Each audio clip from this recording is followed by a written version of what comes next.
नमस्ते, अभिवादन आपका इनोसेंट इन्वेस्टर के इस नए वीडियो में आपके लिए डिस्क्लेमर। उसके बाद बात करेंगे बाजार की। बाजार में एफआईआईज और डीआईआईज के खेल को समझेंगे और इसके पीछे की कहानी क्या है उसको समझने की कोशिश करेंगे। एफआईआईज ने जो माल बेचने की शुरुआत करी है, क्या ये आगे जारी रहेगा, इसी को हम अच्छे से डिकोड करेंगे। तो सबसे पहली चीज़ मैं आपको बता दूं, जो एफआईआईज और डीआईआईज का डेटा होता है ये एंड ऑफ द डे हमारे पास अवेलेबल कराया जाता है एनएसडीएल सीडीएसएल के द्वारा। एनएससी बीएससी की वेबसाइट पे भी आप चेक कर सकते हो। अगर आपको इस डेटा का लिंक चाहिए तो आप टेलीग्राम पे जुड़ जाइए, इनोसेंट इन्वेस्टर सर्च कीजिए, आपको पता चल जाएगा। तो जैसा कि मैंने आपसे कहा, एंड ऑफ द डे हमारे सामने डेटा अवेलेबल कराया जाता है डिफरेंट सोर्सेज के द्वारा। सबसे मतलब सिक्योर सोर्स जो हम अपना सकते हैं वो होगा सेबी, और सेबी के माध्यम से ही हमारे पास ये डेटा आता है। आप इसको बड़े आराम से एनएससी बीएससी पर चेक कर सकते हो। हम आपको लिंक दे देंगे एनएसडीएल की वेबसाइट का, वहाँ पर भी आप आराम से सारा डेटा देख सकते हो। अभी मैं जिस डेटा की बात कर रहा हूँ उसको समझाऊंगा। चलिए डेटा पे ही सीधे चलते हैं। आप वीडियो लाइक कर लीजिए और हम आगे एक्सप्लेनेशन चालू करते हैं। हम 22 तारीख का डेटा आपके साथ डिस्कस कर रहे हैं, और ज़रूरी इसलिए क्योंकि 22 तारीख को मैं एफआईआईज की बात कर रहा हूँ, फॉरेन इन्वेस्टर्स की बात कर रहा हूँ। और वो अगर आप ओवरऑल सिनेरियो में देखोगे, 635 करोड़ रुपए का माल बेचे हैं बाजार में। अगर नॉर्मल सेंस में देखोगे, 8,326 करोड़ का माल खरीदे हैं, 8,962 करोड़ का माल बेचे हैं।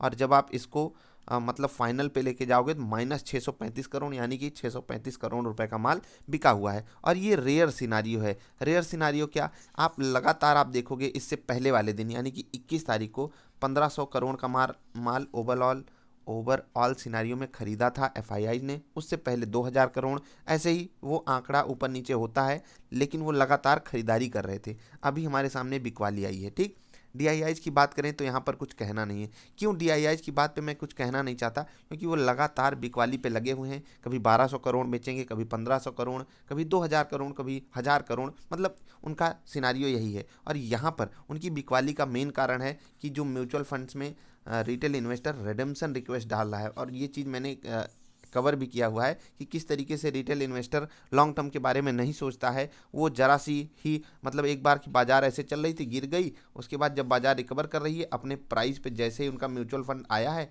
वो एग्जिट कर रहे हैं यहाँ पर, क्योंकि उन्होंने ये 30-40% के लॉसेस देख लिए हैं, इसलिए वो यहाँ पर एग्जिट कर रहे हैं। हो सकता है कि अगर बाजार और 10% ऊपर चली जाए तो वो फिर ऊपर जाकर खरीदेंगे, यहाँ वो बरकरार नहीं रहेंगे, बस वो ट्रांजेक्शन फीस देंगे।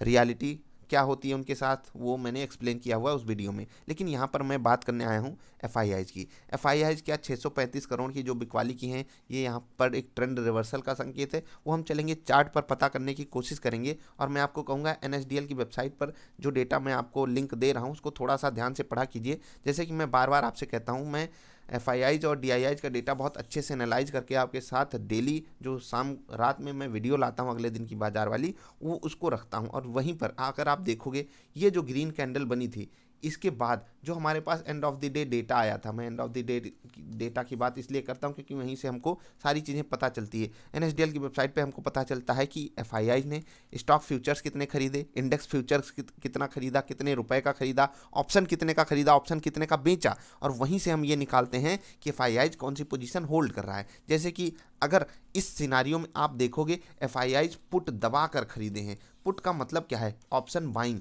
ऑप्शन बाइंग अगर वो कर रहे हैं, बाजार गिर रही है, इसका मतलब वो अपनी पोजीशन को अच्छे से हेज करके रखना चाहते हैं। हेजिंग का मतलब क्या है वो भी मैं आसान भाषा में आपको समझा देता हूँ कि चलिए मान लेते हैं आपने कोई एक कंपनी का एक स्टॉक खरीद लिया। ठीक, आपने स्टॉक खरीदा है, इसका मतलब आप ऊपर जाना चाहते हो उस स्टॉक को लेकर, वो स्टॉक आपको लगता है ऊपर जाएगा, लेकिन आप इसमें सिक्योरिटी ये ढूंढ रहे हो। मान लेता हूँ 1000 रुपये का स्टॉक है, तो आप क्या करोगे, 10 रुपये का कोई ऑप्शन का पुट खरीद लोगे, उसी कंपनी का, उसी शेयर का पुट खरीद लोगे 10 रुपये का। अगर ये बाजार मान लेता हूँ 5% स्टॉक गिर जाता है तो ये 5 गुना हो जाएगा आपका पुट, यानी कि आपका पुट हो जाएगा 50 रुपये का। ठीक है, और आपके स्टॉक में अगर 5% की गिरावट आती है तो आपका स्टॉक कितना लॉस में चला जाएगा, 950 रुपये का हो जाएगा। यानी कि यहाँ पर आपको 50 का लॉस हुआ और यहाँ आपका पैसा 5 गुना बढ़ भी गया, तो आपका जो लॉस हुआ वो यहाँ पर कवर हो गया ना। बस इसी को हम हेजिंग कहते हैं। कभी और आसान भाषा में समझा दूंगा। इसका मतलब क्या है कि जो एफआईआईज हैं वो इस वक्त अपनी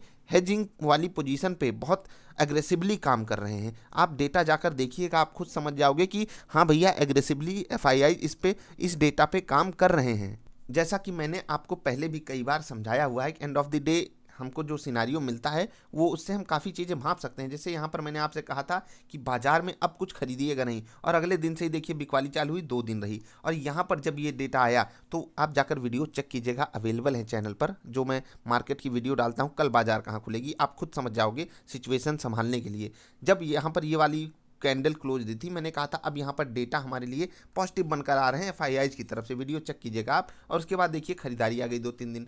फिर यहाँ पर मैंने आपसे कहा था 750 के आसपास, और जब ये दूसरे दिन कैंडल ये वाली क्लोज हुई थी, यहाँ पर भी मैंने आपसे कहा था अगले दिन बाजार बढ़िया चल सकती है, और बाजार चली भी, सारा दिन चली, बस वो अचानक से सेल ऑफ आया था आखिरी घंटे में। उस सेल ऑफ के अगर हटा देते तो ये कैंडल भी बहुत ही ज़बरदस्त बनती, और ऐसे ही अचानक से डेटा गड़बड़ हो जाता है, हमारे सभी सपनों पे पानी फिर जाता है। यहाँ पर क्या डेटा बन रहा है, एफआईआई जो हैं वो अग्रेसिवली अपनी पुट में पोजीशन बना रहे हैं। इसका सिंपल सा मतलब है कि वो बाजार को अभी इसी जोन में देखते हैं, यानी कि 14,250 से, मतलब इसी रेंज का मतलब ये है 14,250 के आसपास देखते हैं बाजार को, 14,250 से ऊपर की रेंज में, मतलब बाजार वो यहाँ पर अटकाना चाहते हैं। अगर वो यहाँ से फिसलती है तो फिर हो सकता है कि उनकी बाइंग लौट आए, या फिर बाजार में अगर ग्लोबल मार्केट्स में कुछ अच्छे संकेत होते हैं तो फिर से वो बाजार में बाइंग कर सकते हैं। इस वीडियो को बनाने का उद्देश्य क्या है, सबसे पहला उद्देश्य आप ये समझो कि एफआईआई जो है वो सेलिंग किए हैं, और मुझे तो ये आंकड़ा 600 करोड़ की जो सेलिंग आई है, जी हाँ मैं कंफर्म करना चाहता हूँ, 635 करोड़ की सेलिंग, ये मतलब रेयर केसेस में दिखाई दिया है। इससे पहले मुझे याद भी नहीं है, शायद अभी मतलब मुझे नहीं याद है कि कभी पिछले 25-30-40 दिन में शायद दूसरी या तीसरी बार है ये जब मुझे दिखाई दे रहा है एफआईआई सेलिंग किए हैं। मतलब उनका जो ओवरऑल डेटा वो माइनस में आया है, बाकी वो तो पुट बाई कर रहे हैं, और ज़रूरी नहीं कि अगर एफआईआई सेलिंग कर रहे हैं तभी वो मंदी की पोजीशन बना रहे हैं। अगर कोई बंदा, कोई बड़ा प्लेयर या हम ही आप अगर बाई कर रहे हैं और पुट बाई कर रहे हैं, इसका मतलब है हम मार्केट में नेगेटिव हैं, लेकिन ऐसा जनरली हर सेंस में नहीं होता है, उसको अच्छे से डिकोड करना होता है। इसका मतलब अभी के हिसाब से बाजार को एक समय अब यहाँ पर बिताना पड़ेगा, और ये जोन इस बाजार के लिए बहुत इंपॉर्टेंट है। ठीक 14,250 से 14,500 के बीच में अगर बाजार रहती है तो एफआईआईज की पोजीशन जो बनी हुई है वो जस्टिफाई होगी। अगर इसके बाहर निकलती है तो एफआईआईज फिर अपनी पोजीशन को एग्रेसिवली चेंज करेंगे, और उनको कोई फ़र्क भी नहीं पड़ता इस चीज़ से, वो आराम से रिटेल इन्वेस्टर के साथ छल कपट करके हम आपको बेवकूफ़ बनाते ही आ रहे हैं, काफ़ी समय से बनाते आ रहे हैं। और आप खुद सोचिए कि पिछले कई महीनों से आप जब जो लोग म्यूचुअल फंड में पैसा लगाते हैं लगातार सेलिंग किए पड़े हैं, और बाजार लगातार ऊपर जाए पड़ी है। इसका मतलब सोच कर देखिए आप क्या हो रहा है।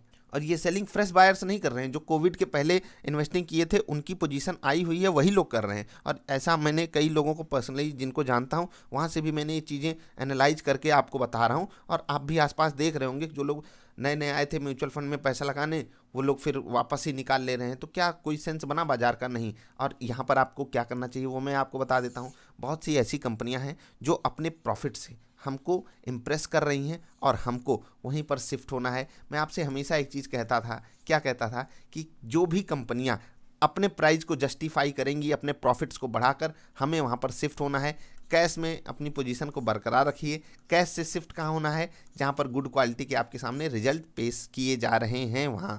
आई होप मैंने आपको कुछ अच्छी चीज़ें समझाई होंगी, आपको कुछ समझ में भी आया होगा। अगर आया है तो वीडियो लाइक कर लीजिए। एक चीज़ जाते जाते और आपसे बता देते हैं, जब भी मैं अपनी वीडियो में साइकोलॉजिकल लेवल्स की बात करता हूँ, जैसे कि 14,000 हो गया, या किसी भी स्टॉक का अगर प्राइस 985 चल रहा है और वो ऊपर जा रहा है, तो ऑफकोर्स सी बात है वो 1,000 रुपये के आसपास रेजिस्टेंस फेस करेगा। अगर वो एफेंडो का स्टॉक है तो बिल्कुल फेस करेगा, क्योंकि यहाँ पर जो ऑप्शन राइटिंग होती है वो बहुत हैवी लेवल्स पे होती है जब कोई स्टॉक किसी एक साइकोलॉजिकल लेवल पे जाकर खड़ा होता है। वही चीज़ निफ्टी के साथ होती है। निफ्टी में क्या होता है, जैसे कि एक साइकोलॉजिकल लेवल 14,000 हो गया, फिर 14,100, 14,200, 14,500। अब इसी बीच में हमको एक ऐसा लेवल मिलता है जो 14,000 के लेवल से, ठीक है, 14,000 से और 14,500 के लेवल में बीच में क्या है, 14,250। अब यहाँ पर जिस तरफ बाजार खींचती है उस तरफ एक तरफ कॉल राइटर जीतेगा, एक तरफ पुट राइटर जीतेगा, और ये दोनों लोग आपस में चूहा बिल्ली का खेल खेल के हम आपको परेशान करते रहते हैं। और यहीं से हम अच्छा डिकोड करके अपने चीज़ों को संभाल सकते हैं कि किस तरीके से अभी ट्रेडिंग पैटर्न बन रहा है और किस तरफ हमको बढ़िया प्रॉफिट मिलेगा। इसीलिए अगर जो भी लोग फंडों में ट्रेड करते हैं उनके लिए बहुत ज़्यादा ज़रूरी हो जाता है कि वो एफआईआईज और डीआईआईज के डेटा को एनालाइज करें, ऑप्शन चेन को एनालाइज करें, जिससे कि वो एक बेटर ट्रेडर बन पाएँ। तो बस यही थी वीडियो अभी की। एक और बहुत ज़्यादा रिक्वेस्ट आई है वीडियो की, फ्यूचर एंड ऑप्शंस पे। अगर किसी को वीडियो चाहिए, बेसिक वाली वीडियो, किस तरीके से वहाँ पर हम ट्रेड कर सकते हैं, क्या होता है, तो मैं कोशिश करूँगा उस पर भी एक वीडियो बना दूँ, क्योंकि बहुत से लोगों की उस पर भी रिक्वेस्ट आई हुई है। अभी के लिए इतना ही। आई होप आपको वीडियो पसंद आई होगी। अगर पसंद आई है तो वीडियो को लाइक करें, अगर चैनल पसंद आया है तो चैनल को सब्सक्राइब करें। इस वीडियो को बनाने का उद्देश्य यही था कि हम FII और DII के खेल को समझें। टेलीग्राम पे जुड़ जाइएगा, हम आपको लिंक भेज देंगे, आप वहाँ पर जाकर खुद ये डेटा देखकर एनालाइज कर सकते हो कि किस तरीके से खरीदारी होती है, किस तरीके से बिकवाली होती है, किस तरीके से ओवरऑल सिनारियो आता है, किस तरीके से स्टॉक फ्यूचर्स खरीदे जाते हैं, किस तरीके से इंडेक्स फ्यूचर्स खरीदे जाते हैं, किस तरीके से इंडेक्स ऑप्शन खरीदे जाते हैं, किस तरीके से स्टॉक ऑप्शंस खरीदे जाते हैं या बेचे जाते हैं। सारा डेटा वहाँ पर होता है। और आप अगर सच में एक इन्फॉर्म्ड इन्वेस्टर बनना चाहते हो, इससे बेटर डेटा अभी के हिसाब से FII और DII के लिए नहीं अवेलेबल है। आई होप आपको ढेर सारी जानकारी मिली होगी। मिलेंगे फिर से किसी अच्छी वाली वीडियोज में। संडे है तो थोड़ा फंडे बनाइए और लर्निंग करते रहिए, जिससे कि आप अपने आप को इम्प्रूव करते जाओ अपनी ट्रेडिंग जर्नी में। Bye bye.